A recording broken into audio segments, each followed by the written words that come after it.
With Britain in the grips of an obesity epidemic, it's not just the adults who are overweight, with over a third of children in the UK being overweight or obese. Now, this does beg the question, who is at fault for these obese children? Well, this is what the TV show Junk Food Kids looked to answer, and it uncovered the ugly truth of denial, excuses, and a lot of fast food. Shops are to blame, governments are to blame, people who make candy and the sweets, they're to blame. The parents are to blame for overweight children, but they have to be helped. Now, the first episode in the series is honestly pretty hard to watch, as we start in Leeds and meet Tula and her mother Natalie, and despite her looking older, Tula is just 4 years old. She's about to start school, but it's hard to find a uniform that will fit. Do you like that skirt?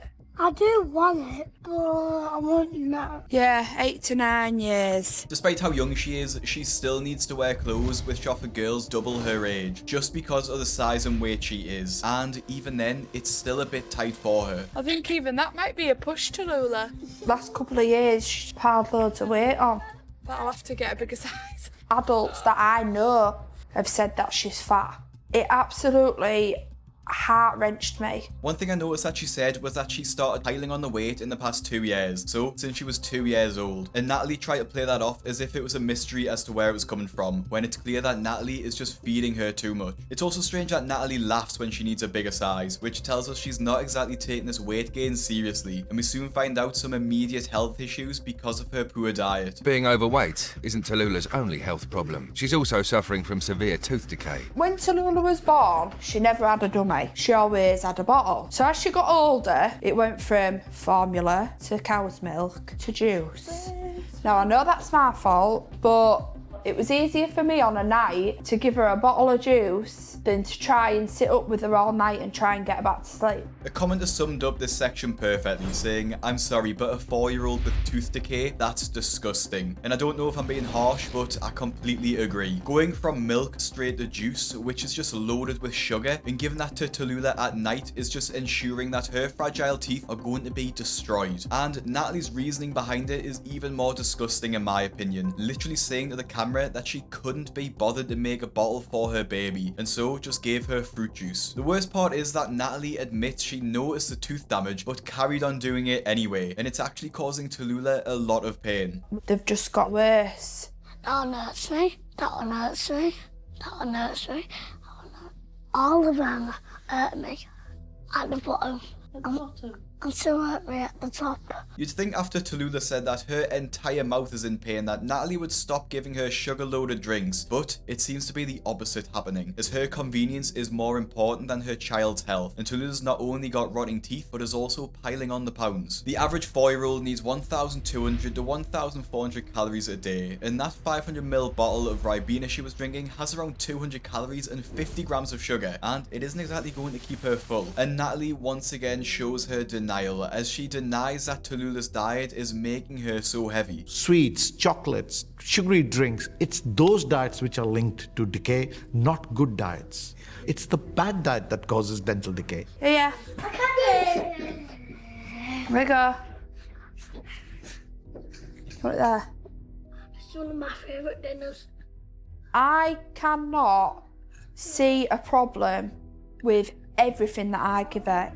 I honestly do not believe she's put all this weight on just through what she eats. Once again, taking the easy way out of any accountability, she tells the camera crew what she really thinks the true cause of her weight gain is. Thyroid. She said it might be something to do with that. But while Natalie gives excuses and continues to overfeed Tula has been sent to the hospital as the pain in her mouth has become unbearable. However, before they even get there, Natalie showcases her awful attitude towards Tallulah's health, as she can't even be bothered to make sure she gets to the dentist on time. Today, Natalie has to take Tula to see the hygienist. It's an appointment they have to attend before the hospital will see Tula. But it starts in 10 minutes, and it's 8 miles away. Tula! That's the top! Tula! Oh. Brilliant. So it means I'm going to be late. So Oh, this is not working out well at all. Instead of still going to the appointment, profusely apologizing for being late, and getting much needed help for Tallulah, Natalie decides to go home instead and watch TV. She even belittles the dentist's work by saying she doesn't need their help, and Tallulah wouldn't listen anyway. Tallulah hasn't gone to today's appointment, but Natalie wasn't convinced by it in the first place. A lesson in how to brush your teeth. Obviously, she's still only 4 and, you know, it's quite difficult to get her to brush her teeth properly as it is. Never mind do it in circles and brush these this way and that way. They're not interested in brushing the teeth, really.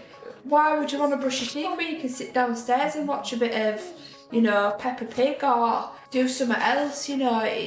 It's like it's a chore for her. It's hard to believe what you hear when Natalie talks. Tallulah's teeth are literally rotting out of her mouth, and she's saying that brushing her teeth is too difficult to enforce, so she just lets her watch Peppa Pig on a night. Now, it's not just me and you who are outraged by this, and YouTube commenters felt the exact same, saying the fact that she blamed a thyroid problem and then couldn't be bothered to get her daughter to the dentist on time speaks volumes. And I have to say, Tallulah's story only gets worse from here, as we see what Natalie buys her and her brother in a weekly shop. It turns out though, the children can't even wait for that to finish, as Natalie gives them food to eat during the shop. For 29-year-old mum Natalie, one of the biggest tests of her control comes with a weekly shop. I gotta get him something to eat quickly, just for while we're going round so they don't whinge and moan at me. Yeah, you getting one of those? Soy sauce.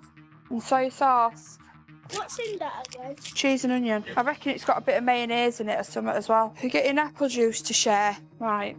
Let's go shopping. As they walk around the shop, it seems like she makes a beeline to the crisps, or the chips if you're American, and gets the biggest possible bag she can, which she admits will only last her around 3 days. It's gonna get some crisps now, because obviously they're convenient, snacky. See, that'll last me a few days. Well, maybe like most of this week, a 20-pack.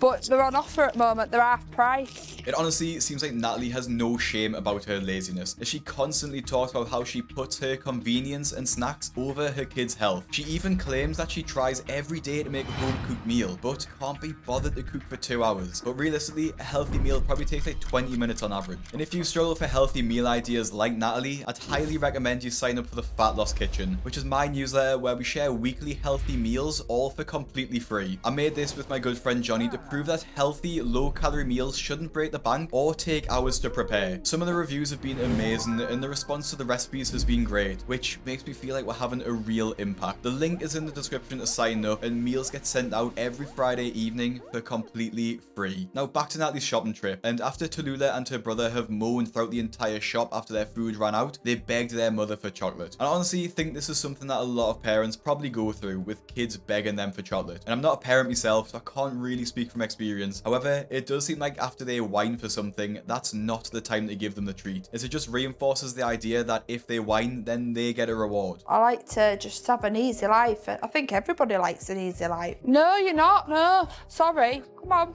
Sometimes I think to myself, no, I shouldn't give in. You're not having Kinder Eggs. But I do. Go and get a Kinder Egg each, quickly.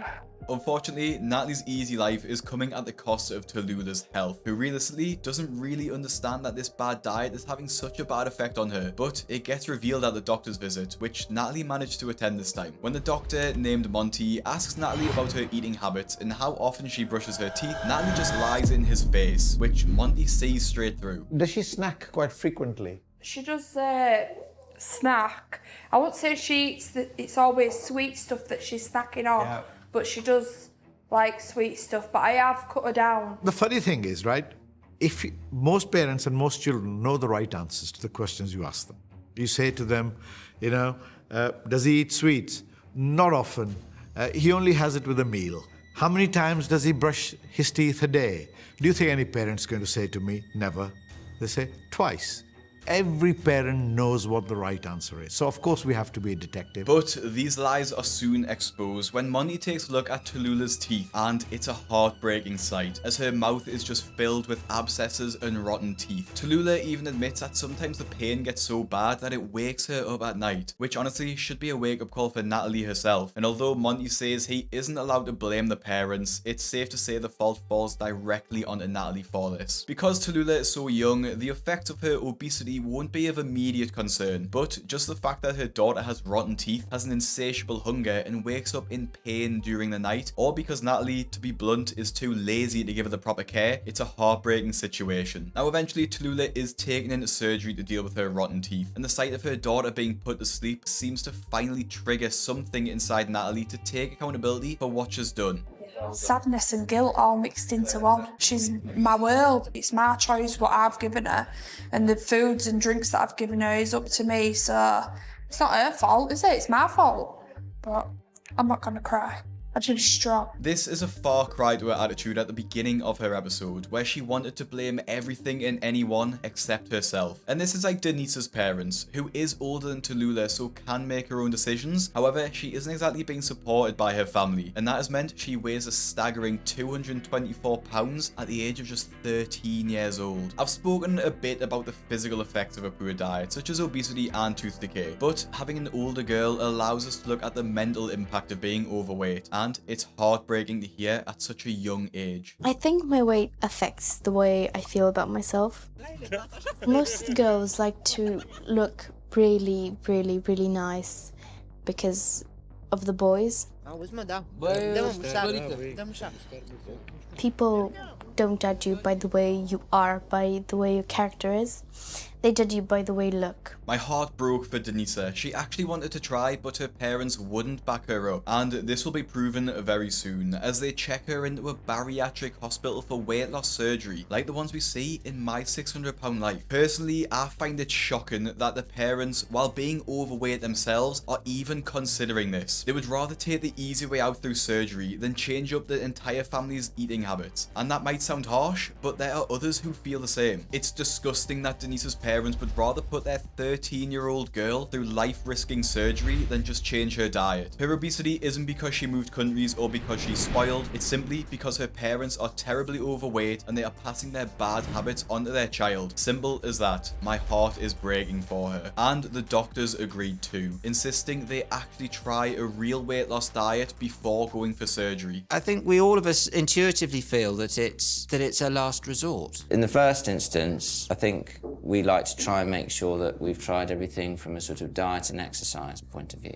Generally, our process is that you have to really try everything we can to help first before going ahead with something like an operation. So Denisa and her family get put on a strict schedule so that Denisa can avoid having to have this incredibly drastic surgery, and so this 13-year-old girl doesn't have to go through that. However, in literally the 15 minutes after this appointment, her parents have taken her to McDonald's. 15 minutes after leaving the hospital, Denise's parents take her for one last treat. I think this clearly shows the parents' deluded mindset, as they call it one last treat, but clearly they go more often than not, and maybe it's more of a treat for them than Denisa herself. Poor education on weight gain has probably led up to this point, and the incredibly easy access to fast food, of course, has allowed Denisa's weight to skyrocket. Now, the family are also originally from Romania, and found food to be much more accessible in the UK. In our country, if she asked something, I said, sorry, I don't have money to buy it, you know? But here, when we come, food and sweets and, you know, everything you see, you buy it because it's cheaper. She's coming. Oh, Daddy, can you buy this to me, please? Yeah, and again, I cannot resist. But honestly, this is just one of the many excuses that the family employs to explain Denisa's weight gain, and it's hard to watch. Some people have even suggested that this is child abuse, with one YouTube commenter saying that if a child reaches the level of obesity that they need stomach reduction surgery, then it's probably time for Child Protective Services to intervene. Throughout the episode, you can see Denisa's lack of parental care, with her father even saying that he thinks it's pointless to diet. Denise's father, Virgil, works as a builder. He's come to the conclusion that the surgery will be more effective than their attempts to diet. Dieting, changing your eating style. It's about the power of willing, you know. And we demonstrate that we are not that strong. She tried to lose weight when she was 11. She tried to lose weight when she was 12, but got fatter and fatter.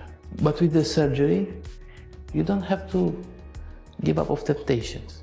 Yeah, you eat whatever you want, but only in a smaller amount, much more smaller amount. Denisa's episode ends on a pretty tragic note too, with the fact that Denisa is now showing signs of diabetes and her family are now pushing even harder for weight loss surgery. And honestly, after watching both of these episodes and looking at the effects, the excuses and more, I do want to come back to the question in the beginning and look at who is to blame for these obese children. And at the end of the day, I think it's clearly the parents' fault that the children are in this situation. But there's a little bit more to it than that. A lot of the people featured on this show are from low-income households, which is just a whole other stress added to life. And I do understand cooking can feel like a massive task at the end of a stressful day. So to some degree, it is understandable they turn for fast food. However, the levels these parents have allowed their bad habits to go is frankly disgusting. And looking at how it's affected their children is genuinely heartbreaking. Now, if you want to see another no-nonsense UK weight loss show, to see my video about those who swear they don't eat much until they get exposed by hidden cameras, make sure you subscribe to my channel and the Fat Loss Kitchen newsletter, and I'll see you in the next one.